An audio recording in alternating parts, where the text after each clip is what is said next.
beli kambingnya di menantunya beliau, yang masak semua beliau sudah terima beres. Nah, monggo jenengan kalau mau akikah boleh di sini ya, tidak apa-apa insya Allah. Jadi malam ini adalah acara akikahan. Setelah acara akikah selesai, monggo mau ngobrol intermezzo politik boleh, mau tanya Jokowi boleh, Prabowo boleh, terserah, bebas nggih. Wis bloko suto nggih. Tapi kula pun cara bosen ngono pun bosen nggih. Bukan takut, bukan kapok.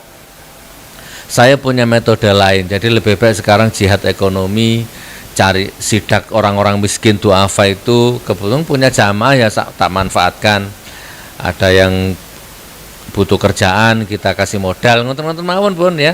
Yang rumahnya roboh nggak layak ya kita bangun semampu-mampunya. Nah sekarang metodenya dirubah seperti itu. Maksudnya terhalang dari memberikan syafaat untuk orang tuanya. Jadi orang tuanya, terkhususnya di sini bapaknya ya, itu terhalang syafaat dari anaknya. Pendapat pertama, jadi gambarnya seperti ini ya. Kalau misalkan anaknya menjadi hafizul Quran, anaknya menjadi mujahid fisabilillah yang berperang di jalan Allah, kemudian dia mati syahid, yang mana itu punya keutamaan ngasih syafaat kepada orang tuanya dan kerabat-kerabatnya, maka kalau dia belum diakikoi maka nggak bisa di sini. Itu pendapat yang pertama. Saya itu tidak pernah mimpi punya istri bercadar. Ya tidak pernah jaluk, ya enggak jaluk, ya Allah istri bercadar, enggak. Bahkan mungkin dulu boleh dibilang saya ini amit-amit ninja, mungkin gitu mungkin ya. Delok wong wedok cadaran niku ninja. Mungkin loh, saya pernah di fase itu. Ya tidak pernah mikir, ya tidak pernah minta. Ya bukan Wahabi, ya bukan HTI, ya bukan apa-apa dulu, saya netral, nggak ngerti apa-apa dulu. Lah kok sekarang bercadar? Assalamualaikum warahmatullahi wabarakatuh. Alhamdulillahirabbil alamin, ya Allah, salatu wassalamu ala Rasulillah Sayyidina Muhammadi wa ala alihi wa sahbihi ajma'in. Wa qala rabbi israh li sadri wa yassir li amri wahlul 'uqdatam min lisani yafqahu qawli, amma ba'du. Para alim, para ulama, para tokoh, para kiai, guru-guru saya tercinta yang saya takdimi, alhamdulillah hari ini ditakdir sama Allah ketemu lagi, insya Allah mudah-mudahan silaturahim dan pertemuan malam ini dirubah sama Allah nanti menjadi energi yang positif, energi berkah ya. Jadi pulang dari sini nanti ada energi keberkahan, berkah umur, berkah rezeki, apalagi ya berkah ilmu, berkah rumah tangga. Wa yarzuqhu min haitsu la yahtasib, tiba-tiba besok ada rezeki dari arah yang tidak disangka-sangka. Moro-moro ana wong ngeteri duit ngoten nggih. Moro-moro ana tamu, "Kon sapa?" "Kula mosok lali, kula riyen nate utang jenengan lho, sakniki kula badhe nyaur." Padahal kita udah lupa itu. Nah itu wa yarzuqhu min haitsu la yahtasib, ada rezeki dari arah yang tidak disangka-sangka, ndak masuk akal, nggak ada hubungannya sama kita. Pokoknya tidak masuk nalar. Ini ayat betul-betul mendarah daging ke saya.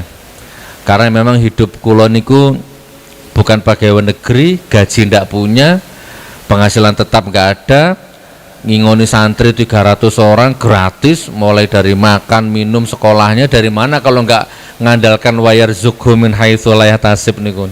Ngandalkan dari sana pun. Nah, mudah-mudahan kita semua terpancar energi itu, ngoten nggih, ayat itu, insyaallah.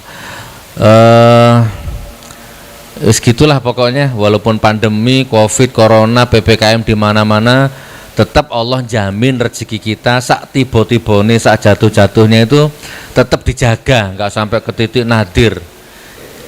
Ya, jadi insyaallah jenengan pulang nanti ada energi itu, yang sakit sembuh, ya kan, yang pokoknya seperti itulah insyaallah.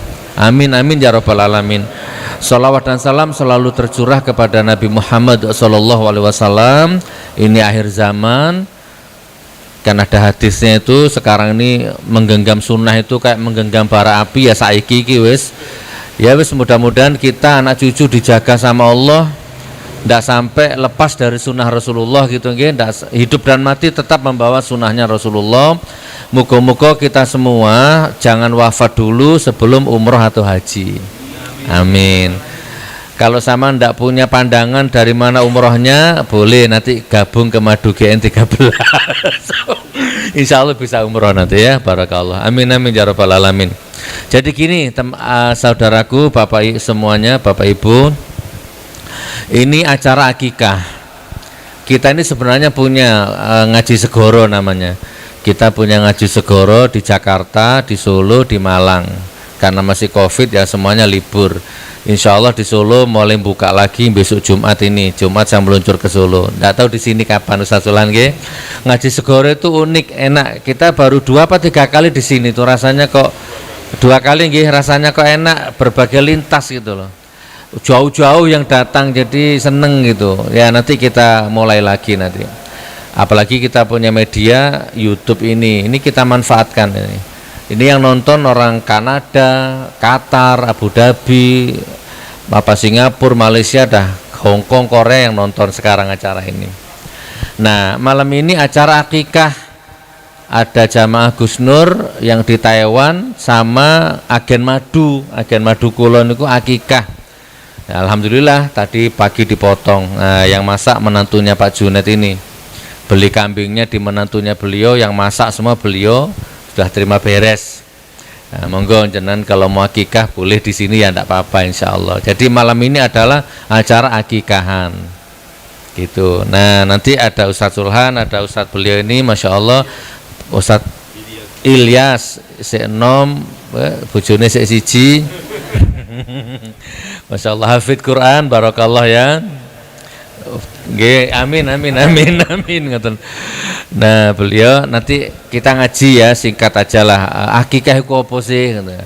Nah, itu beliau yang jelaskan. Ustaz Sulhan juga akan menyempurnakan supaya untuk bekal juga ya. Yang saya tahu sih wong kula nggih cara ilmu ngono cetek, yang saya tahu sih akikah itu sunnah sih, tapi kan sunnah yang dianjurkan ya. Lek duit harus. Kalau nggak punya duit, usahakan wong sunnah muakad kan, muakadah ngoten niku lah. Karena ada hadisnya sahih. Anak itu tergadai akhlaknya dengan akikahnya ngoten loh. Kalau punya anak iki kalau kulit mawon, makanya jeruane cek beliau nih.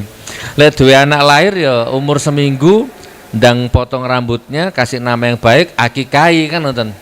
Berapa beratnya rambut itu belikan emas, sedekahkan. Kalau nggak bisa 1 minggu ya 2 minggunya. Imam Syafi'i ngoten. Lah nggak bisa 2 minggu ya. Tapi yang namanya sunnah ya tetap dikerjakan, dibayar harganya. Nggak bisa alasan nggak punya duit, wedhus 2 juta. Lah handphonemu piro regane? Ayo, handphone regane 3 juta. Lah berarti kan bisa. Pokoknya nggak ada alasan, Ustaz. Nah, ini yang mukadimah yang bisa saya sampaikan.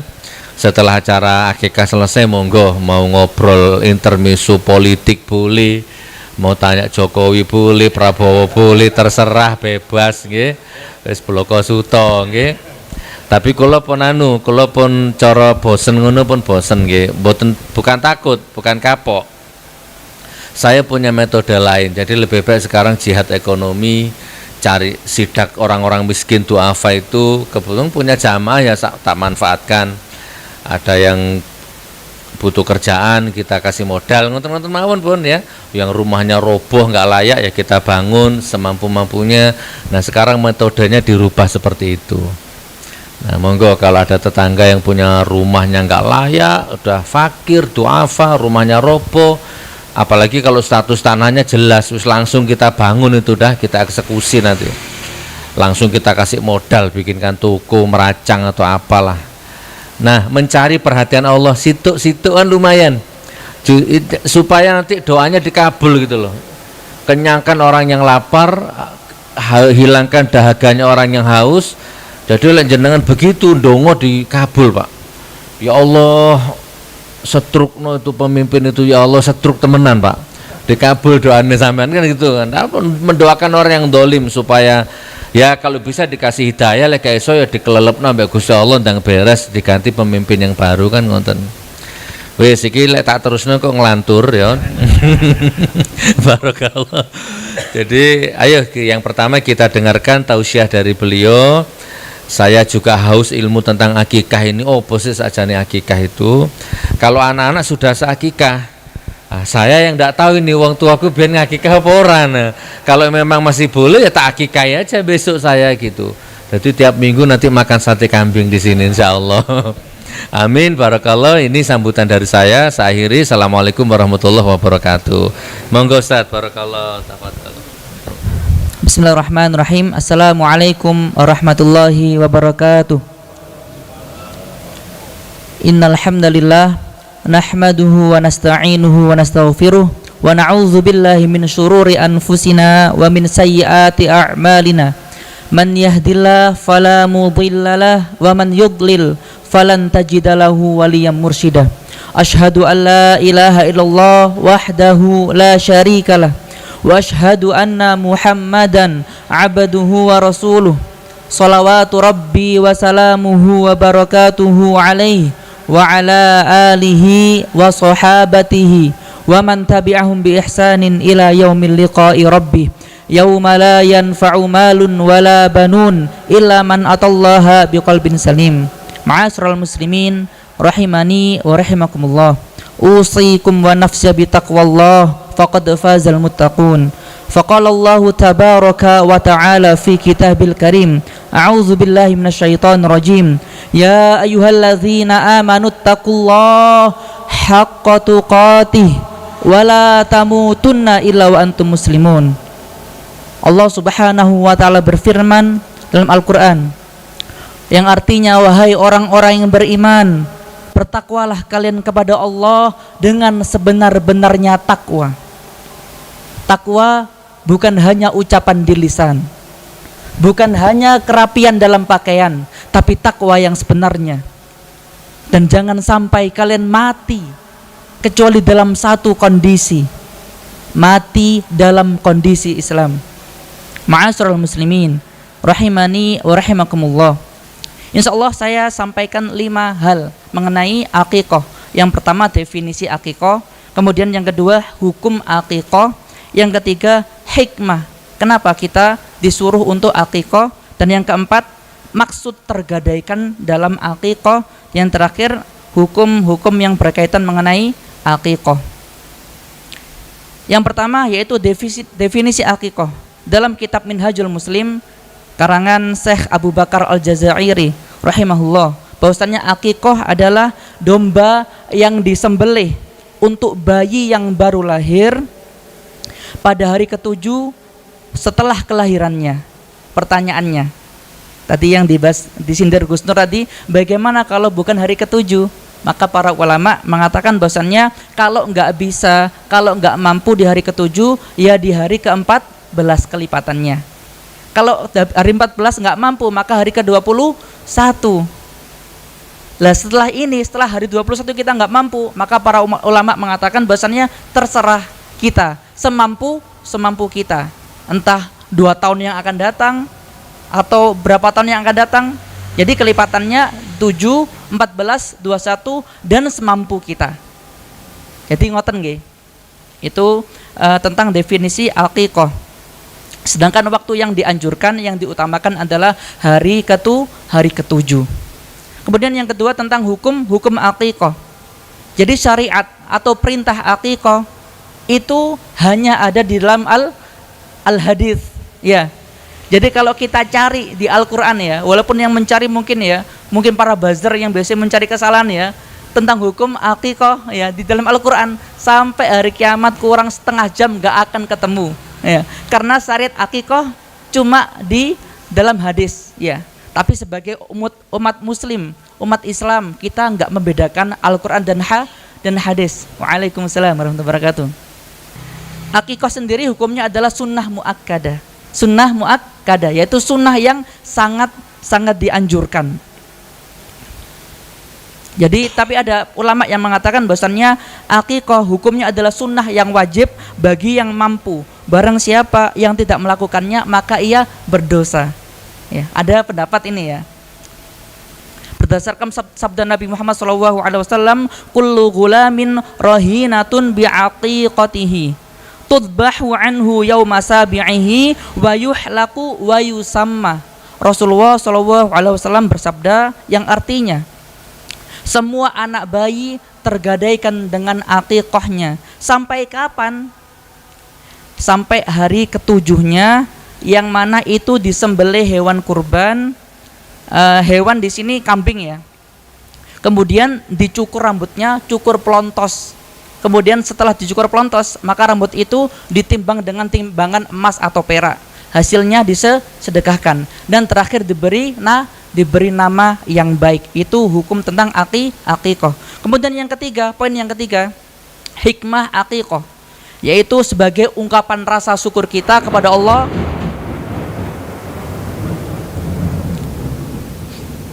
Masya Allah, sebagai rasa syukur kita kepada Allah Subhanahu wa ta'ala yang telah memberikan kita salah satu di antara nikmat terbesar, yaitu nikmat diberikan anak keturunan. Jadi rasa syukur ya.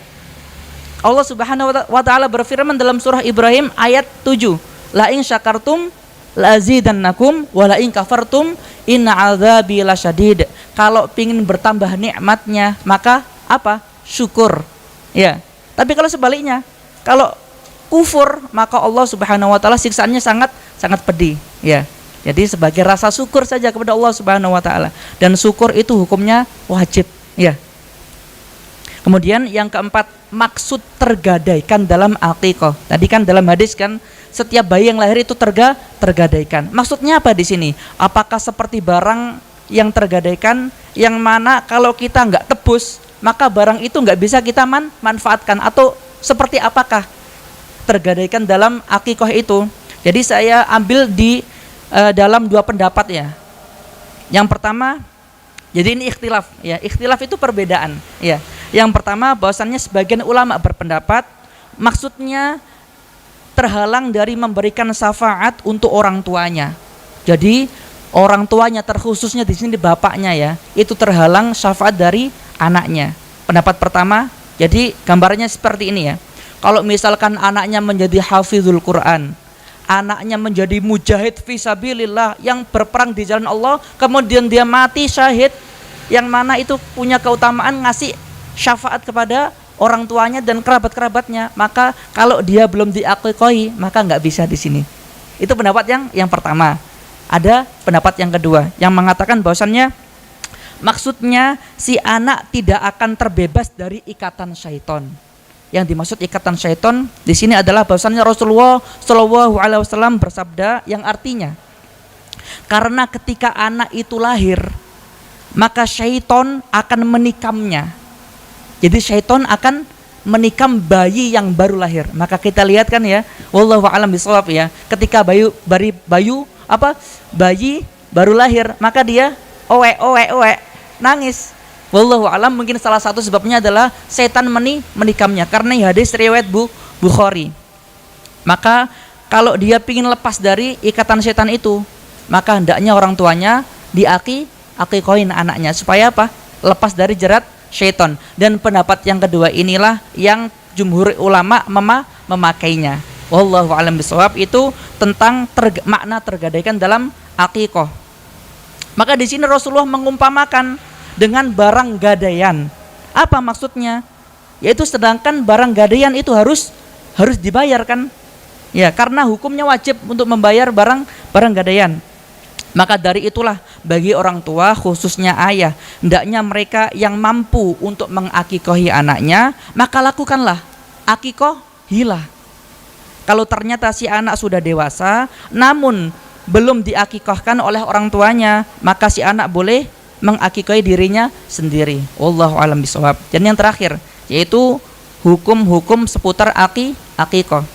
Saya juga menyebutkan lima hukum tentang aqiqah ya. Yang pertama bahwasannya kondisi dan usia hewan ternak. Di sini kambing ya. Itu sama persis seperti kurban. Jadi kondisinya nggak boleh cacat dan usianya minimal satu tahun. Itu yang pertama.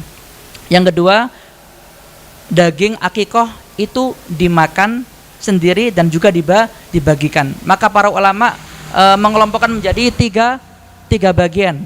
Yang pertama dimakan oleh keluarganya, kemudian yang kedua dihadiahkan, yaitu dengan mengundang orang-orang untuk makan di rumahnya. Dan yang ketiga adalah disedekahkan kepada fakir miskin.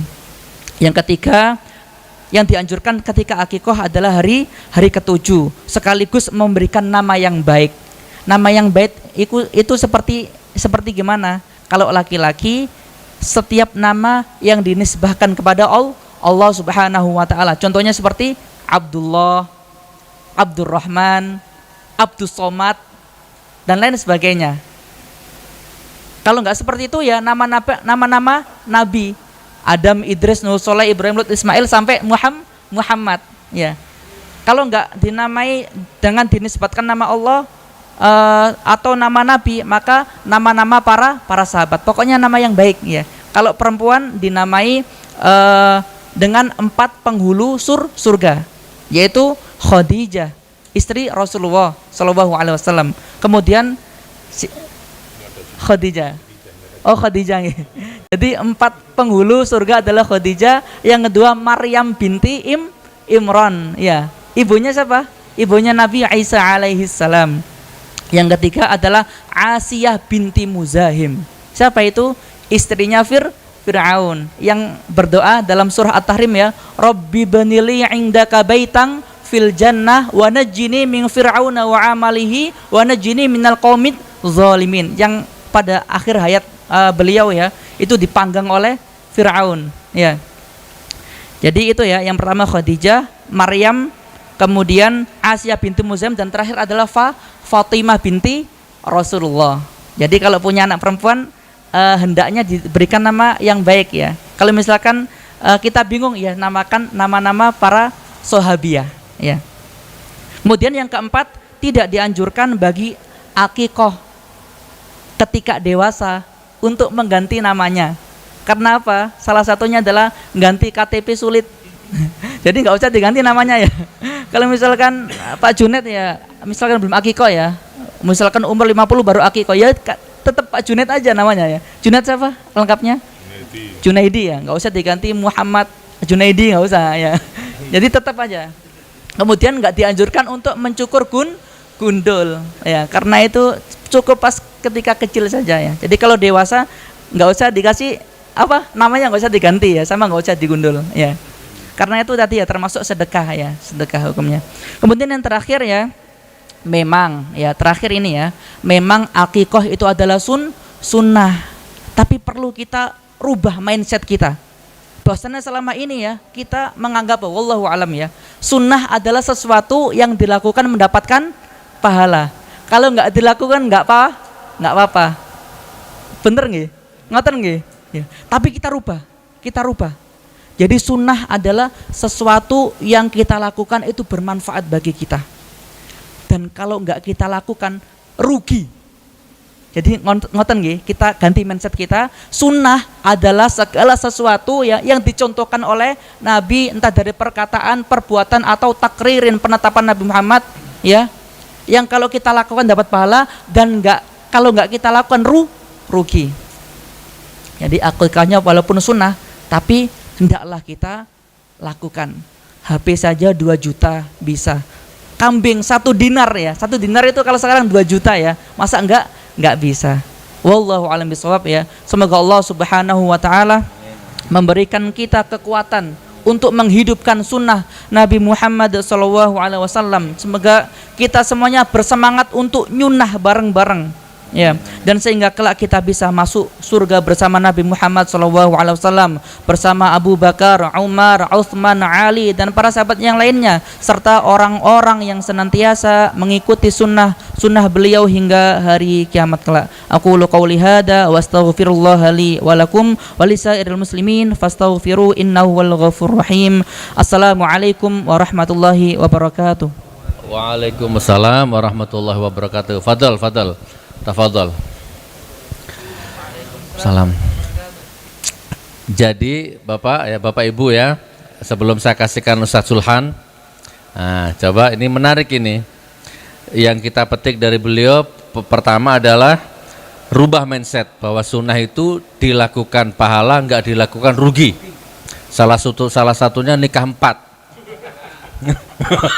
Ya, itu kan sunnah, dilakukan pahala, nggak dilakukan rugi sampean. Bagi yang mampu ya. Bagi yang mampu ya, jangan ditelan mentah-mentah ya, barakallah. Oke, sebelum saya serahkan ke beliau, singkat aja ya. Kira-kira 10-15 tahun yang lalu, saya waktu itu masih di Probolinggo, saya kedatangan tamu, salah satu pejabat penting di Pertamina Jagir Surabaya. Datang ke rumah, waktu itu saya kedatangan ulama dari Madura, pengasuh pondok pesantren apa gitu di Sumeneb yang meripatnya maaf buta gitu ya, datang ke rumah. Nah, pas bareng ada tamu dari Pertamina itu. Beliau punya masalah anak. Beliau punya anak autis, hiperaktif. Pokoknya nggak wajar tingkahnya itu. Kalau ada tamu itu ya Allah gitu kan, nggak mau diem. Udah bisa naik ke sininya tamunya, bisa ngambil rokoknya tamunya. Pokoknya kalau ada tamu harus masuk kamar, dikunci. Masuk kamar pun nggak diem itu, malah ngerusak barang yang di kamar. Dan namanya orang kaya ya, semua pengobatan ditempuh. Namanya orang kaya, mulai dari medis sampai psikologis, psikiater, rukyah, macam-macam semua udah dilakukan. Mulai dari ulama sampai dukun sudah ditempuh semuanya ya, nggak ada hasilnya. Maka suatu ketika ditakdirkan orang itu ke rumah saya di Probolinggo. Karena saya ada tamu ulama itu, sebelum saya jawab, saya persilahkan beliau ya sebagai salam takdim kan. Kalau orang Jawa adab asor, unda-unduh. Saya edifikasi beliau akhirnya di depan tamu itu. Beruntung sama ini pas kesini kok ada ulama dari Madura ini. Insya Allah beliau nanti yang bisa memberikan solusinya. Tak kasihkan beliau akhirnya, gimana Pak Kiai menurut jenengan? Anaknya hiperaktif, segala pengobatan Indonesia sampai luar negeri sampun, tapi belum ada hasil. Ternyata di luar dugaan, ulama itu hanya singkat jawabnya, sudah diakikoi belum? Gitu. Ya, Pak. Segala macam obat itu kalau medis kebanyakan obat tidur. Ya, tapi ini ulama itu hanya akikoh, dan qadarullah orang itu jawab belum. Sama tahu akikah itu apa? Tahu, dengar selenting-selenting, tapi saya nggak tahu akikah itu apa, katanya orang itu. Orang kaya Pak, maklum. Ya akhirnya beliau nyarankan akikah itu, dan saya pun akhirnya sami'na wa ata'na sama kiai itu. Saya nggak ngasih resep apa-apa, saya ikut beliau aja. Singkat cerita diadakan akikah di rumah saya itu seminggu kemudian. Qadarullah, percaya nggak percaya, ngasih kabar kok ada perubahannya. Ya, mungkin hadis tergade tadi itu, di samping tidak memberikan syafaat kepada orang tuanya, ya tidak memberikan syafaat kepada dirinya sendiri ternyata, walaupun itu sunnah. Makanya ayo dikejar, dibeli harganya berapapun, gak ada alasan. Apalagi kalau Anda punya mobil belum akikah anak, berarti bohong itu berarti. Pelit berarti ya. Ayo saudaraku, ini kayaknya wajah-wajah belum akikah semua ini anaknya ini. Oke, ini sekedar pelengkap. Sekarang kita adakan closing statementnya dari Ustaz Sulhannya. Tadi versi beliau ya, sekarang versi beliaunya. Apa akikah itu Ustaz secara singkat? Dilihat oleh jamaah kita di luar negeri juga ini. Ini yang akikah orang Taiwan Pak, orang Cilacap tapi kerja di Taiwan. Beliau juga menyaksikan acara ini sekarang. Monggo Ustaz, tafadhol. Bismillahirrahmanirrahim. Assalamualaikum warahmatullahi wabarakatuh. Alhamdulillah, alhamdulillahilladzi anzala sakinata fi qulubil mu'minin liyazdadu imanan ma'a imanihim. Asyhadu an la ilaha illallah rabbul arsyil azim wa asyhadu anna sayyidana wa nabiyana Muhammadan abduhu wa rasuluh al-mab'uts rahmatan lil alamin. Allahumma fasalli wa sallim wa barik ala sayyidina Muhammadin wa ala alihi wa ashabihi wa man tabi'ahum bi ihsanin ila yaumiddin. Amma ba'd, Ibu Bapak hadirin wal hadirat ingkang kula muliakan, para alim yang saya muliakan. Alhamdulillah tadi sudah disampaikan oleh Ustadz Ilyas panjang lebar tentang akikoh. Saya namun nambah saja bahwa keberadaan ya seorang anak itu adalah amanah dari Allah Subhanahu wa taala yang melengkapi kebahagiaan keluarga, sebagaimana yang menjadi hikmah dari orang yang melakukan ya berumah tangga atau menjalin hubungan membentuk rumah tangga jadi suami istri, seperti dalam ya, ayat yang sering diingatkan, sering dibaca ketika walimatul arus, walimah nikah ya. Wa min ayatihi an khalaqalakum min anfusikum azwaja, lanjutannya litaskunu ilaiha wa ja'ala bainakum mawaddatan warahmah. Nah, al-ayah, ibu bapak yang dimuliakan oleh Allah Subhanahu wa taala, kadang orang rumah tangga itu ya kan maunya mesti mendapatkan sakinah, mawaddah, warahmah. Pertanyaannya, apakah setiap orang yang berumah tangga itu mendapatkan itu? Ya, apakah pasti? Dereng nggih. Belum pasti. Seringkali kita dapatkan maunya gitu berumah tangga untuk mendapatkan sakinah, ketentraman, kedamaian, ketenangan gitu. Mawaddah, kebahagiaan, tapi malah pecoan ya. Lanang wedok malah pecoan ya. Bukan terjadi kebahagiaan ya. Nah, warahmatan dan juga tidak terbangun kasih sayang. Ya, malah bertengkar di antara mereka ya. Bukan cinta kasih yang didapatkan, malah kemudian tambah bermusuhan. Nah, saya ingin di majelis ya akikoh ini gitu, kita kembali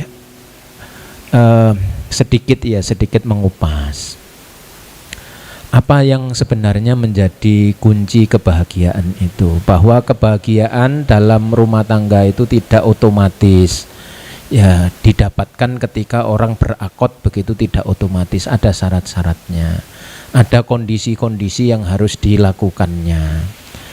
Di antaranya dijelaskan dalam satu ya hadis di mana Kanjeng Nabi Muhammad SAW beliau menyatakan, wa ma qa'ada qaumun fi masjidin, wa fi riwayatin wa ma ijtama'a qaumun fi baitin min buyutillah, wa fi riwayatin wa ma qa'ada qaumun fi majlisin yatluna kitaballah, yang ketika mereka berkumpul duduk-duduk ya, di satu rumah di antara rumah-rumah Allah, di masjid, di musola, au fi majlisin, di suatu majelis, yatluna kitaballah, yang mereka membaca kitab Allah, wa yatadarasunahu bainahum, kemudian mereka mengkaji, mempelajari ayat-ayat Allah tadi itu. Maka gitu, ketika orang tersebut ya berkumpul dalam rangka belajar itu, maka apa yang dinyatakan oleh Rasulullah, illa nazalat alaihimus sakinah, Allah akan turunkan, tidak lain mereka akan mendapatkan ya curahan sakinah, ketenangan, kedamaian, ketentraman. Wa ghasiyatuhumur rahmah, Allah akan liputi ya mereka dengan rahmah, dengan kasih sayang.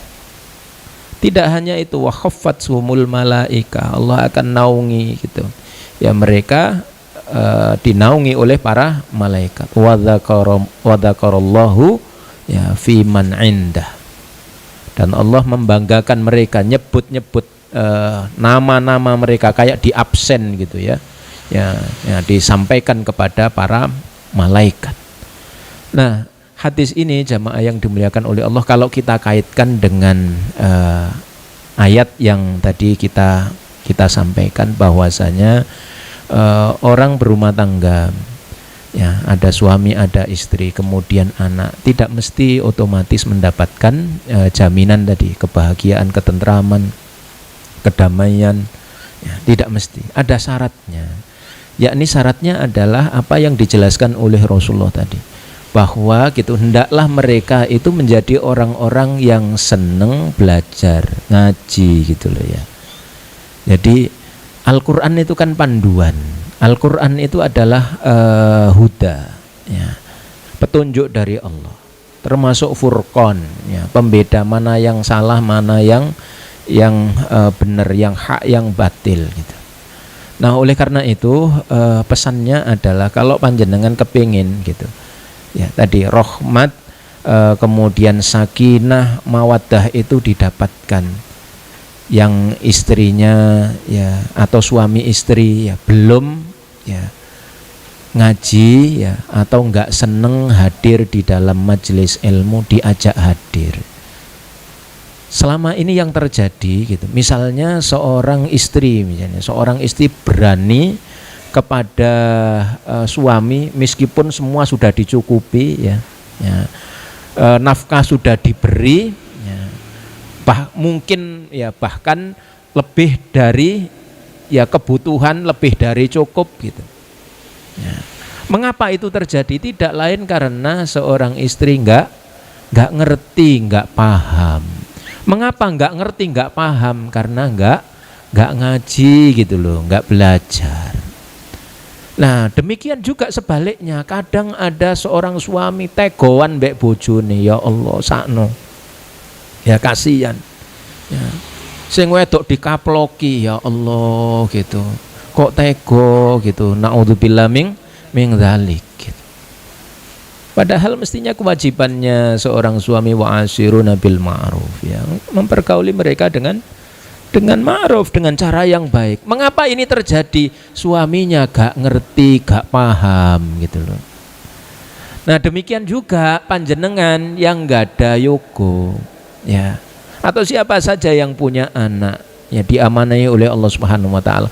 Mesakaken panjenengan nek gak ada yogo terus yogone mboten ngerti, mboten ngertos, mboten paham agama. Ngoten lho.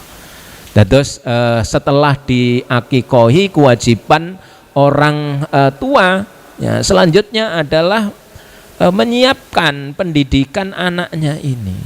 Kok opo carane supaya arek iki ngerti dan paham agama gitu. Demikian yang bisa saya sampaikan. Mugi-mugi wonten manfaatipun. Atas kekurangan, kekhilafan, ya, saya mohon maaf yang sebesar-besarnya. Billahi taufik wal hidayah. Wassalamualaikum warahmatullahi wabarakatuh. Waalaikumsalam warahmatullahi wabarakatuh. Alhamdulillah.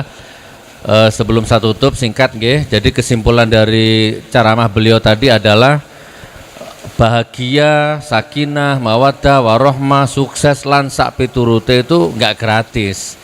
Ada syaratnya. Ngelamar pekerjaan ada syaratnya, apapun ada syaratnya, termasuk mencapai rumah tangga yang bahagia. Karena kalau rumah tangga bahagia itu rezeki mesti lancar, ndak mungkin ndak. Nah, untuk mencapai itu ternyata ada syaratnya. Apa? Ajak istrinya ngaji, ajak anaknya ngaji, ajak suaminya juga ngaji. Intinya sinari rumah itu dengan Al-Quran, dengan hadis, ya, dengan agama, dengan ilmu Allah.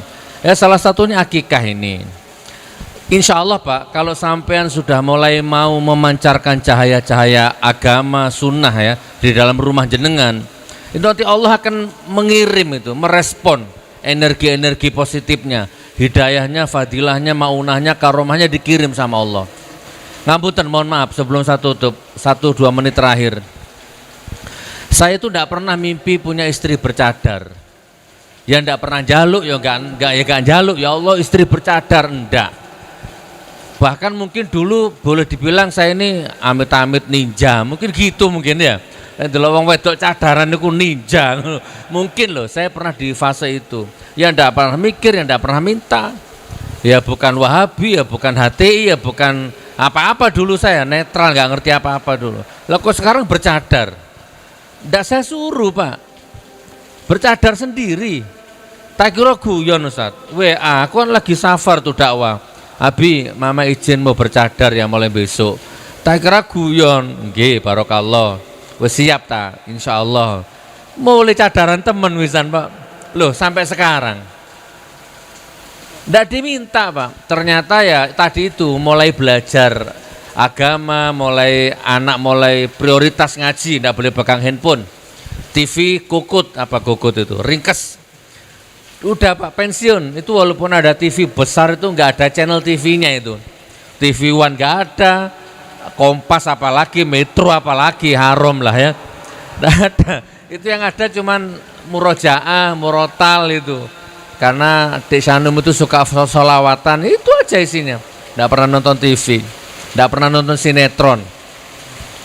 Nah gitu, begitu kita mulai mau mencoba memancarkan cahaya agama di rumah, Allah kirim, nggak tahu dari mana istri saya itu kok tiba-tiba kuat hatinya bercadar itu. Pulang ke rumahnya di Probolinggo sana ya orang tuanya kaget semua, memang nggak ada terah cadaran kok. Tetangga lingkungan kabeh nggak ono sih cadaran. Lu kok anakku malah cadaran? Ya ndak protes, ya malah bangga gitu kan.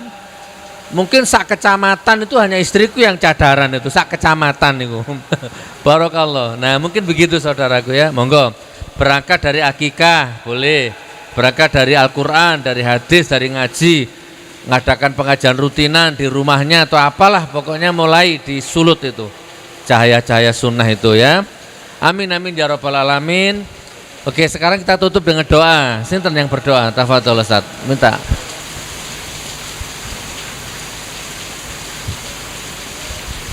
Alhamdulillah, mudah-mudahan doa kita diijabah oleh Allah Subhanahu wa taala. Amin Allahumma amin. Kurang lebihnya mohon maaf. Wassalamualaikum warahmatullahi wabarakatuh.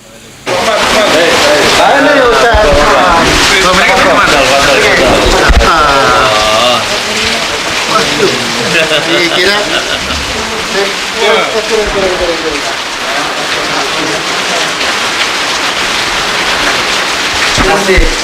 Oh ya itu kopi, yang gede itu teh, yang kecil kopi, ya. Monggo. Oh ini dari Mojokerto ini baru datang. Nggih. Ayo rezeki langsung mam, ayo. Ya. Alhamdulillah ya. Acara akikahnya selesai, berjalan lancar. Monggo sambil oh nasinya mana Mas? Itu nasinya. Nah, berjalan dengan lancar. Ini akikahnya Mbak Yuni ya, Cilacap yang kerja di Taiwan. Insya Allah 1 ekor kambing ya, jadi 450 tusuk sate dan gulai, Masya Allah, berkah. Monggo. Anu mah harusnya tempat nasi gitu loh, bisa dipisah-pisah apa ya? Boten, apa namanya kalau orang Jawa itu? Alhamdulillah ada yang dari Wonogiri, Mojokerto, Pasuruan. Masya Allah.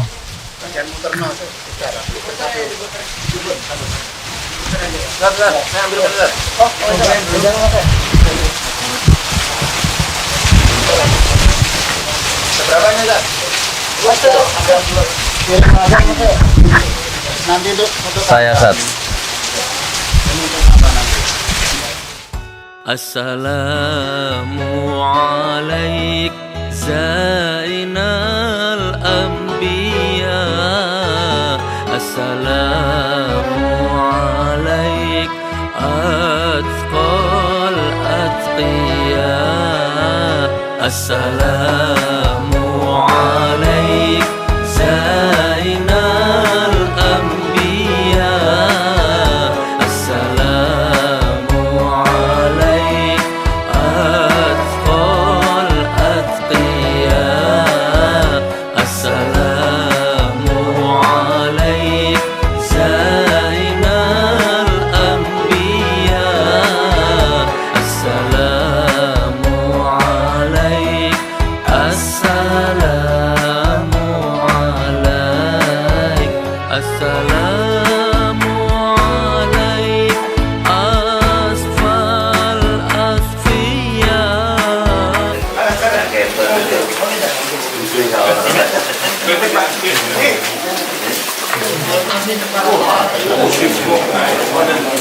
Ustadz, ini jeroan. Jeroannya lupa.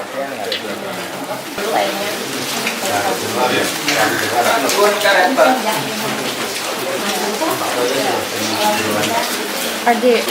Mas, ambil amplasnya ada.